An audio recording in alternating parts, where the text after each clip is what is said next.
Car में बैठकर cricket का सट्टा करते हुए हाटकेश्वर कॉलोनी से पुलिस ने एक आरोपी को 16,32,000 रुपए के साथ गिरफ्तार किया।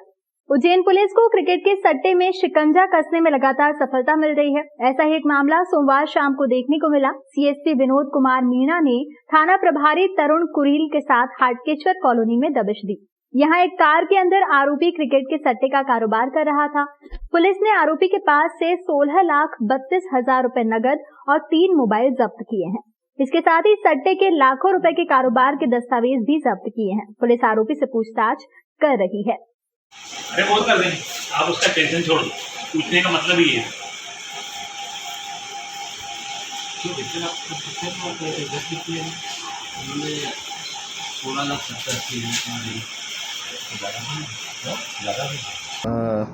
सीएसपी क्राइम साहब श्री विनोद मीणा सर के नेतृत्व में आज थाना नीलगंगा पुलिस और क्राइम ब्रांच की एक संयुक्त कार्रवाई की गई है, जिसमें एक व्यक्ति को आईपीएल का और जो इनका ये परंपरागत सट्टा जो होता है ये उसका सट्टा खाते हुए उसको रंगे हाथों पकड़ा है और लगभग 16,32,000 रुपये, 3 मोबाइल और एक रिट्स कार इसमें जब्त की है।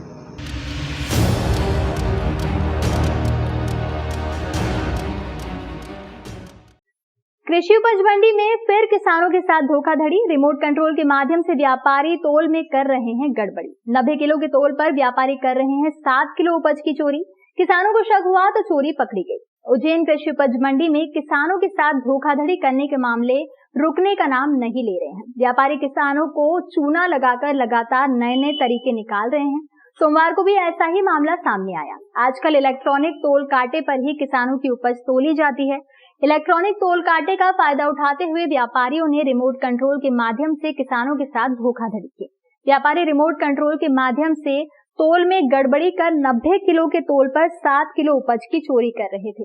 तोल करते वक्त किसान को शक हुआ तो वहां जो तोल कर रहा था उसकी जेब में से हाथ बाहर निकलवाया तो उसके पास से रिमोट निकला। इस बात की जानकारी अन्य किसानों को लगी तो उन्होंने इसका विरोध किया और मंडी गेट पर चक्का जाम कर प्रदर्शन किया। मंडी सचिव को भी इस बात की शिकायत की और व्यापारी के खिलाफ उचित कार्रवाई करने की मांग की। याद होगी पूर्व में भी इस तरह की घटना घटित हो चुकी है, लेकिन सिर्फ जुर्माना करके व्यापारी को छोड़ दिया जाता है। शायद यही वजह है कि व्यापारी किसानों को चूना लगाने से पीछे नहीं हट रहे। याद हो कि फर्म का नाम शारदा बताया जा रहा है, वहीं व्यापारी का नाम राजू है। अब इस मामले में नापतोल विभाग पंचनामा बनाकर किसान के माध्यम से एफआईआर करा सकती है। मेरे सामने इन्होंने हिमाली करी है, मैं देखने वाला हूँ। आपने पकड़ा, हमारे को भी तो इसका एहसास हुआ। हमारे को भी तो एहसास हुआ। आप लोगों के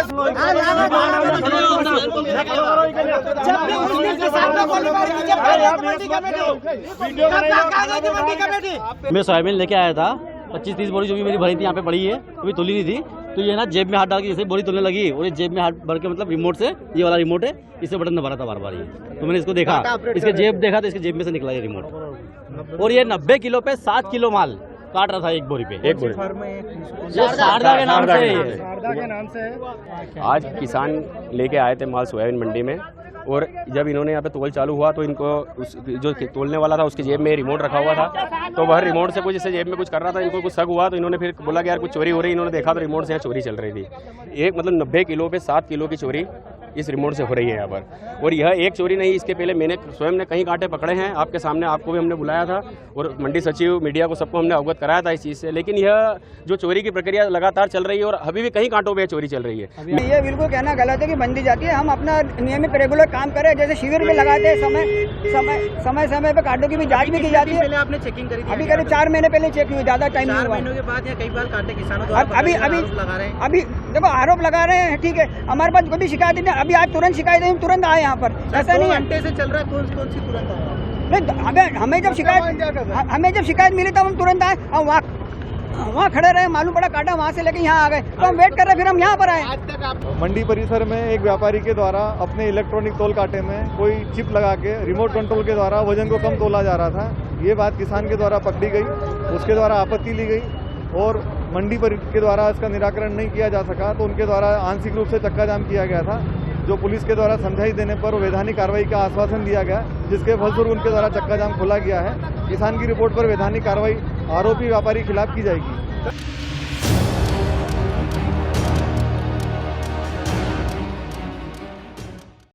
घंटों तक लाइन में लगे रहने के बाद भी महाकाल के भक्तों को पीने के लिए मिल रहा है गर्म पानी। मंदिर प्रशासन से व्यवस्था ठीक करने की मांग की गई। विश्व प्रसिद्ध महाकालेश्वर मंदिर के दरबार में रविवार को बड़ी संख्या में श्रद्धालु दर्शन करने के लिए पहुंचे। बाबा महाकाल के दर्शन तो श्रद्धालुओं को हो गए, लेकिन पानी के लिए श्रद्धालु परेशान होते रहे। दरअसल गर्मी अधिक होने के कारण लोगों को दर्शन करने में घंटों लाइन में खड़ा रहना पड़ा। इसी के चलते लोग एक बूंद पानी के लिए तरसते नजर आए। श्रद्धालुओं ने जानकारी देते हुए बताया कि 2 जगह पानी की व्यवस्था की गई थी, लेकिन यहाँ पानी गर्म आ रहा था, जो इतनी गर्मी में पीने योग्य नहीं था। रविवार के कारण भीड़ अधिक बढ़ने से लोगों को कई तरह की दिक्कतों का सामना करना पड़ा। श्रद्धालुओं ने मंदिर प्रशासन से जल्द पानी की व्यवस्था ठीक करने की मांग की है।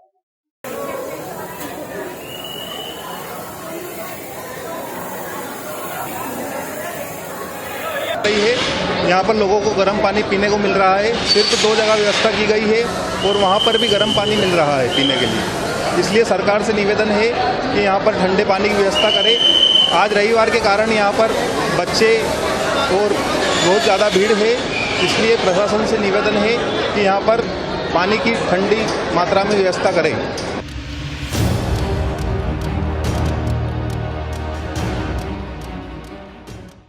कोठी महल क्षेत्र में नया प्रशासनिक संकुल भवन बनकर तैयार। सांसद अनिल फिरोजिया ने कहा, मुख्यमंत्री करेंगे लोकार्पण।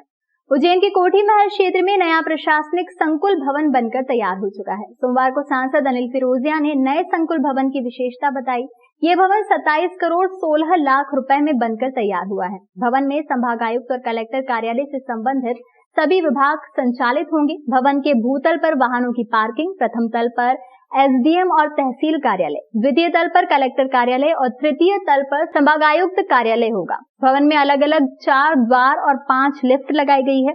आगजनी से बचाव के लिए भवन में फायर फाइटिंग सिस्टम लगाया गया है। भूतल पर करीब 40 4 पहिया वाहन और 500 2 पहिया वाहन रखे जा सकेंगे।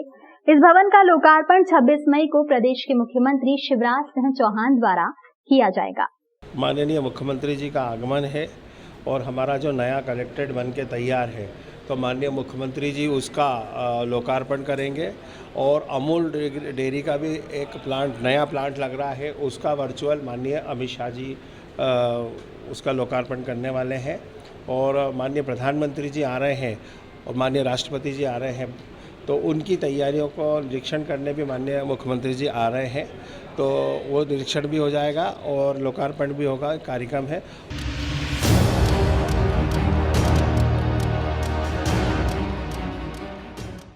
शिप्रा शुद्धिकरण को लेकर महंत ज्ञानदास जी द्वारा चलाए जा रहे आंदोलन और यज्ञ का समापन सोमवार को हुआ। विगत 111 दिनों से चल रही यज्ञशाला में यज्ञ की आज पूर्णाहुति हुई। शिप्रा शुद्धिकरण को लेकर चल रहे 111 दिवसीय यज्ञ की पूर्णाहुति में साधु संतों ने हवन कुंड में आहुति दी। इस मौके पर साधु संतों का समागम हुआ, जिसमें समाज के वरिष्ठ लोग भी उपस्थित रहे। बड़ी संख्या में अखाड़े से महामंडलेश्वर और संत शामिल हुए, जहां संतों ने शिप्रा शुद्धिकरण को लेकर आगे की रणनीति बनाई। आयोजन में प्रतापगढ़ विधायक रामलाल मालवीय शामिल हुए, जिन्होंने दादू राम आश्रम के सामने स्थित शिप्रा नदी के किनारे घाट बनाने के लिए 5 लाख रुपए की राशि स्वीकृत की।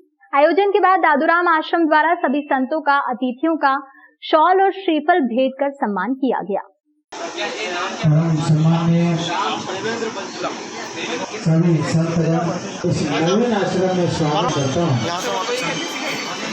लगातार 2008 से पिछले वर्ष नवंबर 2021 से मेरा जो माँ शिप्रा शुद्धिकरण को लेकर के जो आंदोलन था, उसी को लेकर के निरंतर जारी रखते हुए बीच में जनप्रतिनिधियों के दबाव में आकर के हमने हमारा अनशन तोड़ दिया था, लेकिन उसी का स्वरूप बनाते हुए 111 दिवसीय श्री विष्णु महायज्ञ माँ शिप्रा के किनारे आज 111 दिवसीय जो यज्ञ था, आज उसका विश्राम दिवस है।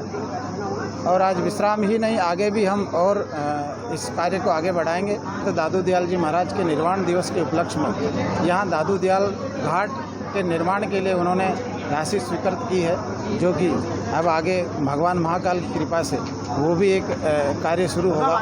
माँ शिप्रा स्वच्छ होगी, घाट बनेंगे, तो माँ शिप्रा में जो है स्वच्छता का एक नया संदेश जाएगा। विश्व शांति और जन कल्याणार्थ कार्यों को लेकर के आज हमारे आदरणीय गुरुजी श्री दादूराम आश्रम के पीठाधीश्वर श्री ज्ञानदास जी महाराज ने जो एक संकल्प लिया था उसकी पूर्णाहुति थी 111 दिवसीय श्री विष्णु महायज्ञ अनुष्ठान की। उसको लेकर के आज यहाँ एक छोटा मिनी कुंभ का भी नज़ारा आपने देखा होगा। संतों का आगमन हुआ और संतों ने यहाँ बैठ कर के बहुत सारे विषयों पर चर्चाएं परिचर्चाएं हुई है। शिप्रा के प्रवाहमान को लेकर के चर्चाएं हुई है, साथ ही संत समाज के अग्रणी कार्यों को लेकर के यहाँ चर्चा परिचर्चाएं संपादित हुई है।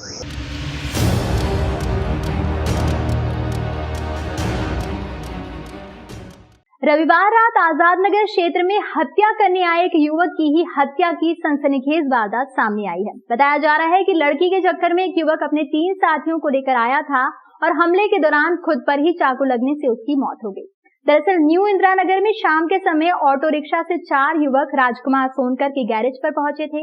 इन्हीं में से एक सोनू उर्फ शुभम निवासी परदेसीपुरा नाम के युवक ने गैरेज वाले राजकुमार पर चाकू से हमला कर दिया। राजकुमार ने हमला करने वाले सोनू को पकड़ा तो उसके साथियों ने हमला कर दिया, जिसमें चाकू सोनू को ही लग गया और उसकी मौत हो गई। हमले में राजकुमार भी घायल हो गया है। घटना के बाद शुभम के साथ आए उसके तीनों साथी भाग निकले। घायल राजकुमार की पत्नी ने बताया कि हत्या गैरेज पर आने वाली एक लड़की को लेकर हुई है। घटना की जानकारी मिलते ही आजाद नगर टीआई इंद्रेश त्रिपाठी मौके पर पहुंचे और परिजनों के बयान के आधार पर अन्य बदमाशों की तलाश शुरू कर दी है। 3 जन आए, एक गाड़ी चला रहा था रिक्शा, 2 जन पीछे से। उन्होंने पूछा कि राजकुमार कौन है। मैंने पूछा कि क्या काम है। उसने बोला मेरे से कि गाड़ी का काम करवाना है। मैंने उससे बोला कि मैं ही 2 जन उतरे और उन्होंने हमला करा सर। अच्छा, क्या वजह रही कुछ मालूम पड़ा? नहीं सर, अभी तक के कोई वजह ही नहीं मालूम पड़ी सर। कौन लोग जानते हो आप? नहीं जानता सर मैं इनको। अगर 3 थे, एक तो रिक्शा में बैठा हुआ था जो स्टीयरिंग पे चला गया था गाड़ी।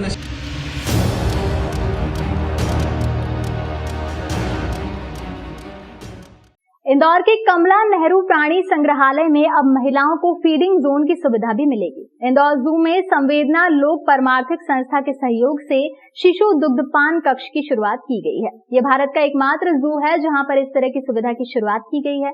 इंदौर जू में अपने बच्चों को लेकर आने वाली महिलाएं इस कक्ष में बैठकर बच्चों को दूध पिला पाएंगी।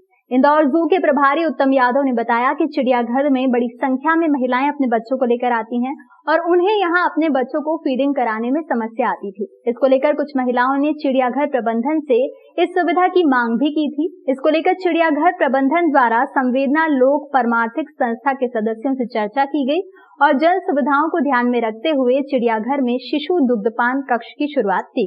उत्तम यादव के अनुसार भारत देश में ये एकमात्र ऐसा जू है जहां पर इस तरह की सुविधा की शुरुआत की गई है। शिशु दुग्धपान कक्ष में स्वच्छता के साथ अच्छा वातावरण तैयार किया गया है जहां महिलाएं अपने बच्चों को स्तनपान करा सकती हैं।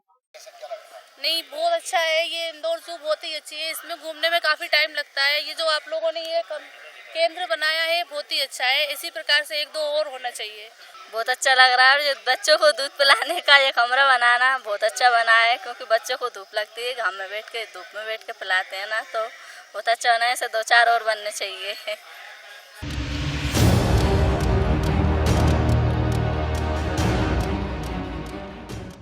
सुसनेर और नलखेड़ा क्षेत्र में बेखौफ होकर नलकूप खनन किया जा रहा है। इसके बाद भी बोरिंग मशीन संचालक पुलिस और विभागीय जिम्मेदारों से साठगांठ कर नलकूप खनन करने में जुटे हुए हैं। नगर के कुछ इलाकों में पानी की भारी किल्लत है, भूजल स्तर नीचे खिसक गया है। इन सब के बाद भी बोरिंग मशीन संचालक क्षेत्र में घूमकर मनमानी दरों में निजी बोरिंग कर रहे हैं।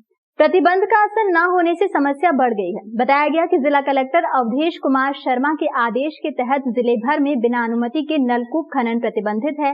उसके बाद भी लापरवाही बढ़ती जा रही है। नलकूप खनन करने के लिए पीएचई विभाग की अनुशंसा पर एसडीएम को अनुमति देना है, लेकिन बिना अनुमति के ही साठगांठ कर मनमानी करी जा रही है।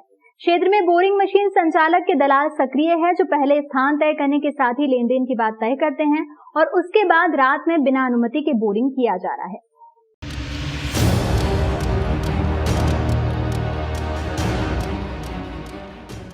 सुसनेर के समीप ग्राम मेहतपुर में जमीन विवाद में मारपीट का मामला सामने आया है। थाने के धर्मेंद्र पाटीदार ने जानकारी देते हुए बताया कि फरियादी मांगीलाल पिता कचरू सिंह सोंधिया उम्र 34 साल निवासी मेहतपुर ने हमराह अपने पिता कचरू सिंह के हाजिर थाना आकर रिपोर्ट किया है। अपने घर के बाहर खड़ा था। मेरे गांव का ईश्वर सिंह पिता गबजीत सिंह सोंधिया और सिद्धू पिता गंगाराम सोंधिया आया और सरकारी जमीन पर कब्जे के विवाद को लेकर ईश्वर और सिद्धू ने मुझे गालियां दी। मैंने गाली देने से मना किया तो ईश्वर सिंह ने लकड़ी से मारा जो मेरे सिर में लगी। खून निकलने लगा। मौके पर मेरी बहन रोडीबाई और गांव के अन्य लोग थे जिन्होंने बीच बचाव किया। फिर ईश्वर और सिद्धू जाते जाते बोले कि सरकारी जमीन की बात है तो तुझे जान से खत्म कर देंगे।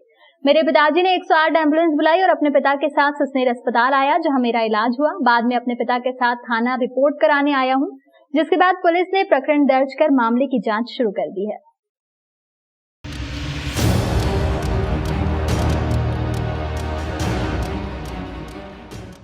राजगढ़ में पुत्र के विवाह से कुछ माह पहले ही चोरों ने घर में धावा बोलते हुए करीब 5 लाख के जेवर और नकदी पर हाथ साफ कर दिया। सगाई से लौटने पर घर का ताला खोला तो देखकर मकान मालिक के होश उड़ गए। कालाखेत निवासी लक्ष्मीबाई अपने बेटे मनीष के साथ घर का ताला लगाकर भाई की बेटी की सगाई में खुजनेर गए थे। वापस लौटे और दरवाजा खोला तो अंदर देखते ही होश उड़ गए। घर के अंदर कमरे में रखी अलमारी का ताला टूटा हुआ था और घर का सारा सामान बिखरा पड़ा था। अलमारी में रखे करीब 4.5 लाख के जेवर और 80,000 नकदी गायब थी। पुलिस मौके पर पहुंची और फिर डॉग और फिंगरप्रिंट एक्सपर्ट को बुलाया और जांच शुरू की। 30 तारीख को मेरे मामा जी की लड़की की सगाई थी खुजनेर में। मैं यहाँ से दोपहर 12 बजे गया था। काम के चलते मुझे रात वहीं रुकना पड़ा। दूसरे दिन 21 तारीख को मैं शाम को 6 बजे यहाँ लौटा। बाहर से देखने में कुछ लगा नहीं कि चोरी हुई है। बाकी अंदर जब मैं लास्ट कमरे मेरे रूम में पहुंचा तो सब बिखरा हुआ था। अलमारी टूटी हुई थी, सामान जगह जगह बिखरा हुआ था। क्या क्या गया है उसमें चोरी में? सर मेरी शादी के लिए जो मेरी घरवाली के लिए जो ज्वेलरी बनवाई थी पूरी चली गई। मेरी सोने और चांदी के? जी, मेरी सिस्टर की पायल वगैरह थी उसमें। तो सिस्टर की कितने की ज्वेलरी थी लगभग? करीबन सर 4.5 लाख रुपए की ज्वेलरी थी। 80,000 रुपए केस था।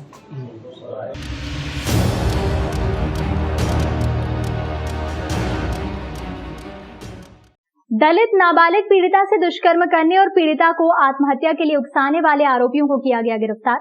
राजगढ़ जिले के जीरापुर थाना अंतर्गत फरियादी ने बताया कि उसकी नाबालिग पीड़िता के साथ गांव के शैलेंद्र राजपूत ने साथी राहुल के सहयोग से गांव के स्कूल के एक कमरे में पीड़िता के साथ जबरदस्ती दुष्कर्म कर फरार हो गए थे। पुलिस ने विभिन्न धाराओं में प्रकरण दर्ज कर आरोपियों की तलाश शुरू कर दी थी। आरोपी की गिरफ्तारी हेतु कई बार दबिश भी दी गई। पुलिस ने फरार आरोपी शैलेंद्र सिंह जोधाना को गिरफ्तार कर न्यायालय में पेश किया है, जहाँ से उसे जेल भेज दिया गया।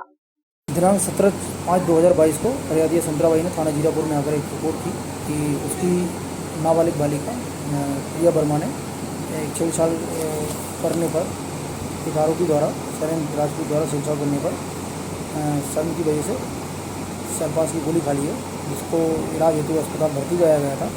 इसके इलाज दौरान राजगढ़ अस्पताल में मृत्यु हो गई। फरियादी संतराबाई मृतिका की मां की रिपोर्ट पर से अपराध पंजीबद्ध कर विवेचना में लिया गया है। आरोपी शैलेंद्र राजपूत को गिरफ्तार कर लिया गया है और 164 कथन बनवाने के पश्चात फरियादियों ने एक व्यक्ति का नाम और लिया था, उसको भी राउंड अप कर दिया गया।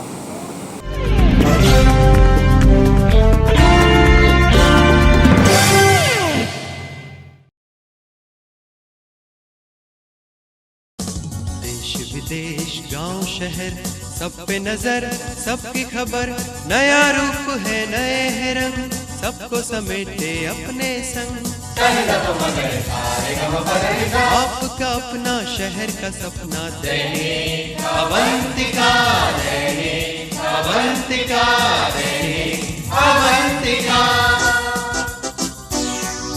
खेल राजनीति फिल्मी बातें सब कुछ ही हम इसमें पाते। घर होटल ऑफिस या दफ्तर, क्लर्क प्यून या हो फिर अफसर, सबका चहेता सबका प्यारा दैनिक अवंतिका, दैनिक अवंतिका, दैनिक अवंतिका।